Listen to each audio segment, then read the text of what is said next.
kulanti wacan daawadayaasheena ku taxan channelkeena xogta daasoon. Channelkani waxaan idinkugu soo gudbin doonaa wararkii ugu dambeeyay ee Soomaalida iyo caalamka, waxyaabaha ku jira daaha gadaashiis, warbixinada sirdoonka iyo xogaha la yaabka leh ee dunida dacaladeeda kala duwan ka dhacaya. Fadlan haddii aad nagu cusub tahay, waxaan kaa codsanaynaa inaad nagu soo biirto like, subscribe iyo commentiba waan kaa doonaynaa si ay dhiirigelin inoogu noqoto. maanta barnaamijkeena waxaynu uga hadli doonaa kulamada ay yeesheen madaxda Ruushka iyo Mareykanka is-aragii koowaad ee looga hadlay arrimo badan oo ay qayb ka yihiin nuclear-ka, isbedelada dunida ka dhacaya, heshiiska cusub oo ay gaari karaan kadib kulankoodii ugu horeeyay ee Vladimir iyo Biden. warbixin guud ayaan ku eegi doonaa. Fadlan haddii aad mar kale nagu cusub tahay, subscribe inoo dheh. aynu ku bilaabno.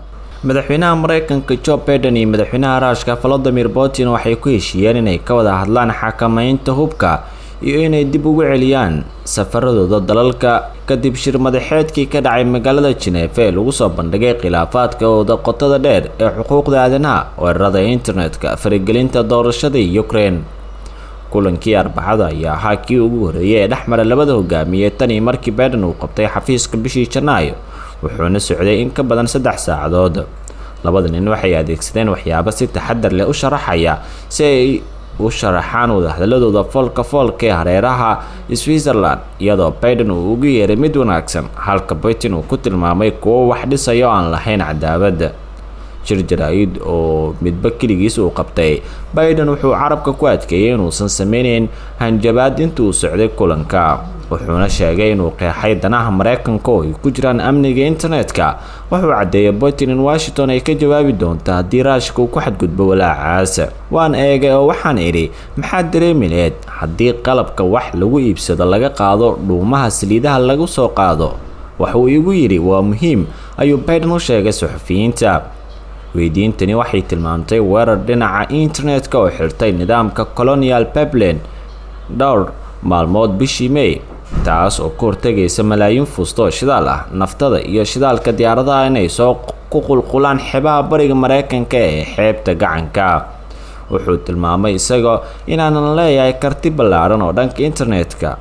waan ogahay, ayuu Biden ku daray hadalkiisa.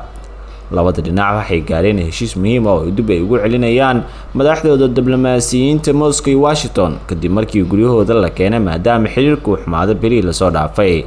Ruushka ayuu dib u xasuusiyay wakiilkooda kadib markii Biden uu sheegay bishii Maars inuu maleynayo in Putin uu yahay dilaa.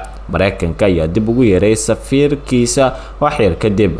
Putin gestiisa waxa uu sheegay Arbacadii inuu ku qancay sharaxaadda Biden, laakiin ma jirin wax qarinaya khilaafaadkooda ku saabsan arrimaha sida xuquuqda aadanaha, halkaas oo Biden uu sheegay in cawaaqib xumada ka imaanaysa Ruushka ay noqon doonto mid waxyeelo leh haddii uu dhinto dhaleeceeyaha criminal Alexei Navalny oo mucaarad ah.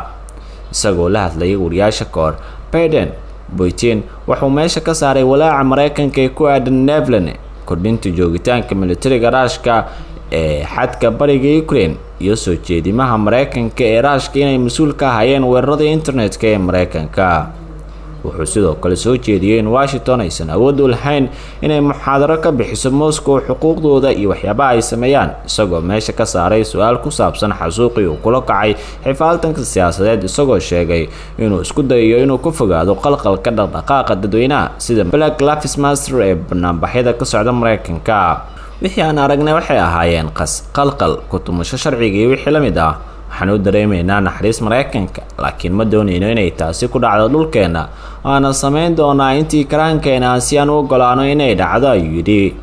wuxuu sidoo kale u muuqday inuu su'aal ka keenay sharci ahaanshiyaha xarigga rabshadaha watay ee weeraray ama dadkii weeraray aqalka Mareykanka 6 Janaayo, iyagoo doonaya inay joojiyaan doorashada Biden ee madaxweyne kadib markii uu garaacay madaxweynihii isaga ka horeeyay Donald Trump bishii November in ka badan 7 milyan oo cod. Biden wuu diiday isbarbardhigga inuu yahay wax lagu qoslo. waa hal shay dambiilayaashu macno ahaan u leeyahay inay jabsadaan xarig ayna galaan aqalka oo ay dilaan sargaal booliis ah, isla markaana la xisaabtamo marka loo eego dadka diidmada socodka ku maraya iyo sidoo kale dadka wada qaska, ayuu yidhi.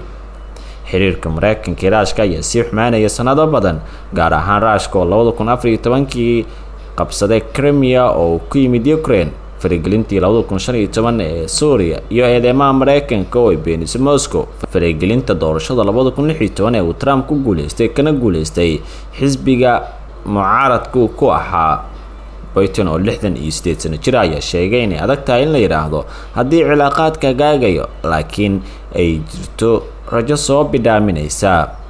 hogaamiyaha Ruushka wuxuu ugu yeeray Biden 78 sano jir oo ah wada shaqeyn wax ku ool oo khibrad leh, wuxuuna sheegay inay ku hadlayaan isku af, laakiin wuxuu intaas ku daray inay uusan jirin saaxiibtinimo halkii ay ahayd wada hadal wax ku ool oo ku saabsan danaha labadooda dal. kulankan runtii waxa uu ahaa mid aad u hufan ayuu yiri Putin. waxay ahayd mid la taaban karo, waxay ahayd mid gaar ah, waxaana loogu talagalay in lagu gaaro natiijooyin, midkoodna waxuu gadaal ku riixayay xuduudaha aaminaadooda.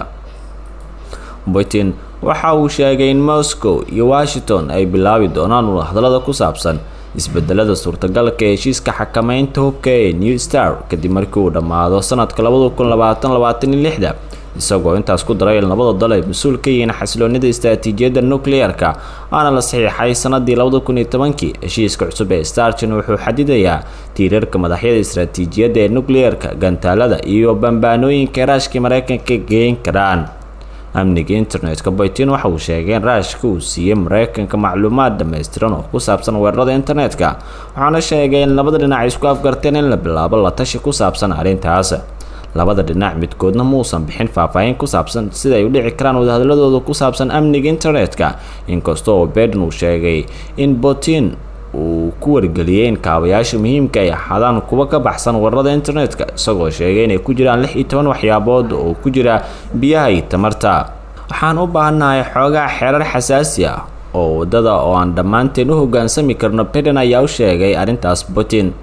marka laga hadlayo xubinnimada NATO ee Ukraine, hogaamiyaha Ruushka waxaa la sheegay inaysan jirin wax muhiim ah oo laga wada hadlayo arrintaas uu ku tilmaamay, wuxuuna sidoo kale ku eedeeyay Kiev inay jebisay heshiis lagu doonayay ama lagu joojinayo isku dhaca u dhexeeya ciidamada dowladda Ukraine iyo gooni-u-goosadka taageersan Ruushka ee bariga Ukraine.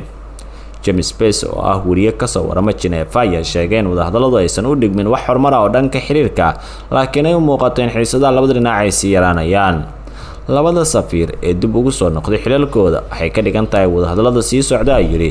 diblomaasiyiintu waxay ku sheegi doonaan inaan halkan macquul ka ahaato. Putin wuxuu xukunka hayay in ka badan 2 sano, sidaa daraadeed ma bedeli doontid siduu u shaqeeyo ama siduu u maamulo Ruushka. waxaad isku dayi kartaa oo aad sameyn kartaa ayaa inaad maareyso xiriirkaas. Ruushka had iyo jeer barabaan waxay sii haystaan kursi miiska hadalka, ayagana waa xubno joogto oo ka tirsan golaha amniga ee qaramada midoobay oo ay ku faanayaan taasi. Putin waxa uu muuqdaa mid aad ugu fiican booskaas, waxayna u muuqataa inuu jecel yahay aqoonsiga inuu la fariisto Biden ayuu yiri. hagaag daawadayaal, waa naga intaa sheekada ku aadneed kulanka Putin iyo sidoo kale Biden. fadlan haddii aad channelkeena ku cusub tahay waxaan kaa codsanaynaa inaad subscribe inoo saarto. nabadgelyo.